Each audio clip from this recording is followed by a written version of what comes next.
Eric Bischoff speculates if CM Punk should consider a return to WWE, and updates on Bryan Danielson's in-ring future, with him possibly set to become a part-time talent next year for All Elite Wrestling. Matt Riddle claims he was assaulted in JFK Airport, but quickly deletes his social media post. Johnny Gargano makes his return at a WWE live event, losing to Umagas quickly. A health update on Hacksaw Jim Duggan after he was forced to undergo emergency surgery. And the son of the late WWE superstar Umagas, Zila Fatu, leaves reality of wrestling.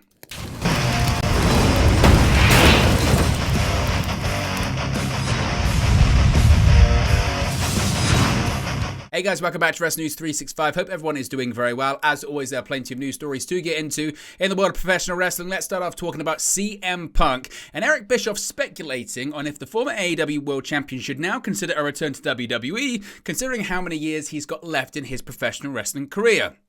During a recent episode of Strictly Business, WWE Hall of Famer Eric Bischoff weighed in on what it would take for CM Punk to make a return to WWE. Quote, "If I'm CM Punk and I wake up and have this conversation with myself," Bischoff said, "and I just look at the clock and the calendar and I go, wait a minute, I've got maybe 3 years left. I could really make a lot of money and go out on a high note, end my career on a positive note instead of this negative one. If Phil Brooks is the type of man that, first of all, recognizes it and realizes he's at least 50% responsible for it, if not more, the way he's handled himself and conducted himself." Bischoff pointed back to the AEW All Out 2022 media scrum as a moment where Punk showed his ass as a professional. He wouldn't consider doing business with him after the way he treated Tony Khan, going as far as calling it unforgivable.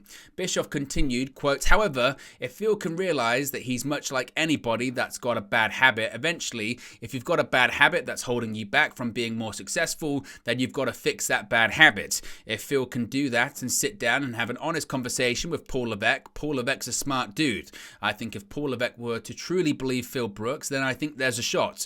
The situation, the environment would be a lot different in WWE than it was in AEW."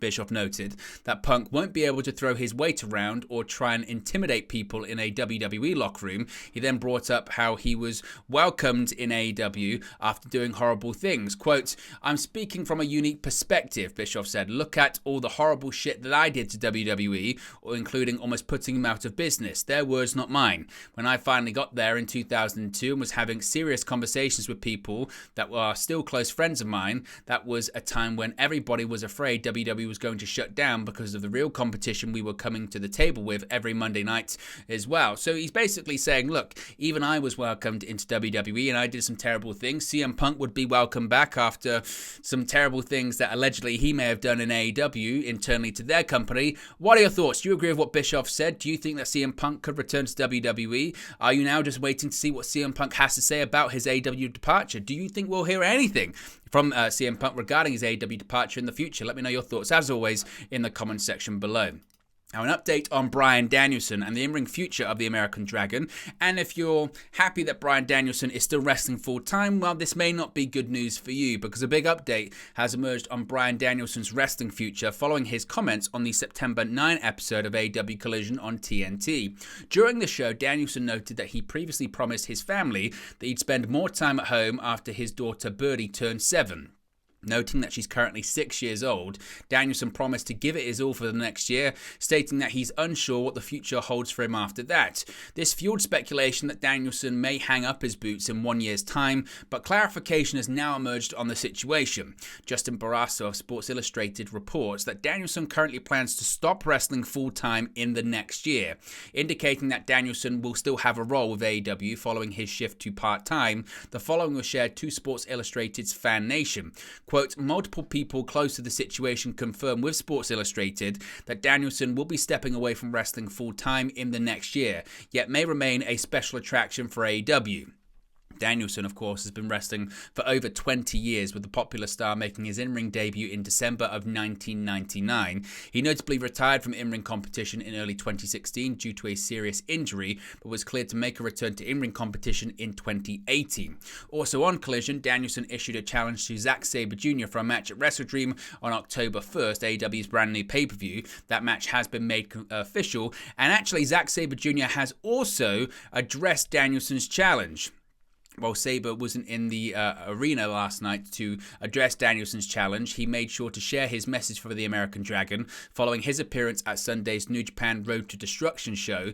He said, quote, "Dragon bollocks, Bryan Danielson, about bloody time, about bloody time. I've been waiting, mate, I've been waiting. I can't think of a better time and place than Wrestle Dream, October 1st. The whole event is to honor Antonio Inoki, and I can't think of a better way to honor Inoki than to find out who's the best technical wrestler in the world and who that really is. Bryan, you're one of the greatest wrestlers that's ever lived, but I surpassed you yonks ago, dickhead, yonks ago. Bryan, in 2008, you helped kickstart my career. I have some bad news for you. You don't have another year left. 2008, you jump-started Zack Sabre Jr. In 2023, Bryan, I end your career. See you in Seattle." Now, this bout has been discussed as a dream match by fans for years and almost actually took place at the first AEW New Japan Forbidden Door show. However, Danielson was unable to compete at the event through injury. Instead, Claudio Castagnoli faced Zack Sabre Jr. at the event after revealing himself to be the latest member of the Blackpool Combat Club, making his AEW debut at that event as well. Many fans consider Danielson and Zack Sabre Jr. to be two of the top technical wrestlers on the planet right now. Interestingly, Zack Sabre Jr. won the Wrestling Observer's Best Technical Wrestler Yearly Award 7 consecutive times between 2014 and 2020, with his 7-year stint both preceded and succeeded by Bryan Danielson. In fact, the award is named the Bryan Danielson Award as well. Now, obviously, we just spoke about Bryan Danielson actually coming back from injury to wrestle at All Out last weekend, and now he's seemingly going to be facing Zack Sabre Jr. at Wrestle Dream. But reportedly, there were plans, or at least rumblings and rumours, of him possibly facing Nigel McGuinness at All In at London's Wembley Stadium. With AEW making its UK debut last month at All in front of a record attendance at Wembley Stadium, it appears the stars might align for Nigel McGuinness to make a return to the ring after over a decade of retirement. Alas, this was not to be, with McGuinness laying the blame at Bryan Danielson's feet in a new interview with Metro. Quote, "There was some scuttlebutt, some discussion backstage in the upper echelons," he said, about a potential match. "But as we know, Clamdinger Brittle Danielson, as he's now being known, decided to have a respite because he broke his arm. So now it's not going to happen." He said he was disappointed, but such is life, counting being at All In at the commentary desk amongst the best of his many blessings. He confirmed that he is in match shape and he has been ready to go, but not out of a desire to return. He revealed that it was Bryan Danielson who inspired him to get back into in-ring shape, irrespective of whether he intended to wrestle or not. Quote, "I've enjoyed getting back in the ring. I am achy, always pulling this or pulling that.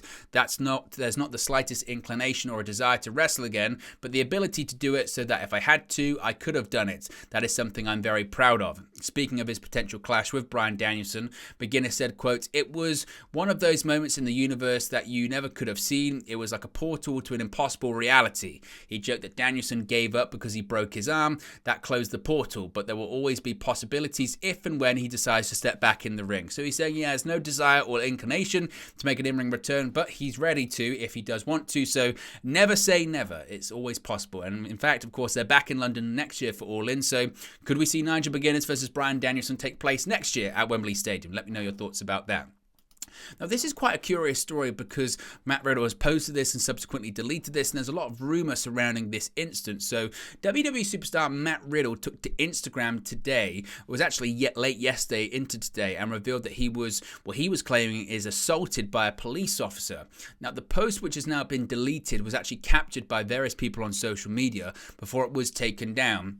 This is what Riddle had to say, quote, "Nothing like being sexually assaulted by an officer and harassed at the JFK airport. No means no, and just because I'm nice doesn't mean yes, a-hole. Don't know their Twitter or Instagram handles, but I took pictures. Normally I'm like whatever, but today was really weird and uncomfortable, and they made a point to make me feel small and useless. Definitely one of the most uncomfortable travel days I've ever had. Thanks, NYC. You're so progressive and accepting." Now, as was documented by many people on social media, the WWE superstar shared a photo of the alleged abuser as well. It remains to be seen how this situation will be handled moving forward. At the time of recording this, there hasn't really been any more updates on the matter. WWE has yet to comment on the accusation made against the police officer by Riddle. As I mentioned, he has subsequently pulled down the post, so we don't really know that much more about it, but keep an eye on this one. We will keep an eye on it because we may get more information about this over the next 24, 48 hours or so. So if we get any updates on it, we'll let you know moving forward. A lot of people have been asking what's been going on with Johnny Gargano recently. Where is he? Basically has been the question. Well, he was at a live event yesterday. An update has emerged on Johnny Gargano amid rumours about a potential DIY WWE reunion with Tommaso Ciampa. In recent weeks, Ciampa has been searching for his former teammates, launching a #FindJohnnyG campaign on social media.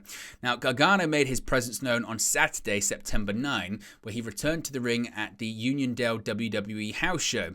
Gargano battled Umagas at the event, ultimately losing to the Nigerian Giant. This bout was actually Gargano's first match in over a month, with the former NXT champion previously wrestling Umagas at a house show on July 30. The popular star most recently wrestled on TV at the May 15 edition of Raw, competing in the Intercontinental title #1 Contenders Battle Royal bout. The Raw star hasn't competed in singles action on WWE TV since defeating Grayson Waller at NXT Stand and Deliver on April 1st.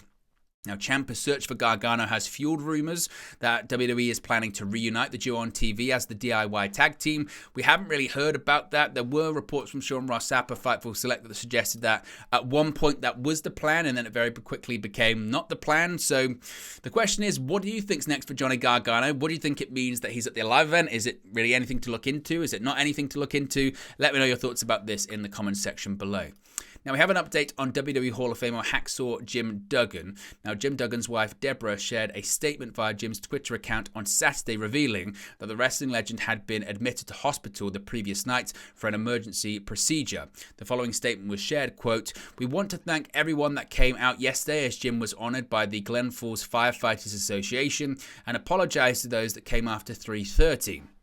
Jim was taken to the hospital and admitted yesterday evening. He had emergency surgery this morning and everything went well. We will reschedule tomorrow in Utica for a later time. We will welcome your prayers and will continue to provide updates. Thank you, Deborah."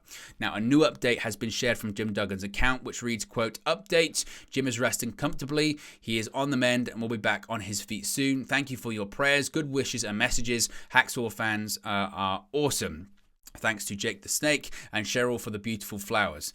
Hacksaw Jim Duggan, of course, is a WWE Hall of Famer, inducted in 2011 by fellow inductee that year, the $1 Million Man, Ted DiBiase. So once again, we wish him nothing but the best in his recovery. I'm sure everyone in the comments will share their thoughts and prayers to WWE Hall of Famer Hacksaw Jim Duggan. Finally, a bit of an update on the son of late WWE superstar Umaga. Now, Booker T has confirmed that Zila Fatu, who is the son of late WWE star Umaga, is no longer part of his Reality of Wrestling promotion. When Fatu made his professional wrestling debut for the promotion not that long ago, back in July, Booker promoted the startlet with hashtag suggesting a pathway into Roman Reigns' Bloodline faction on WWE TV. But he revealed during the Hall of Fame podcast that there were irreconcilable differences, which led to Fatu parting ways with the independent promotion.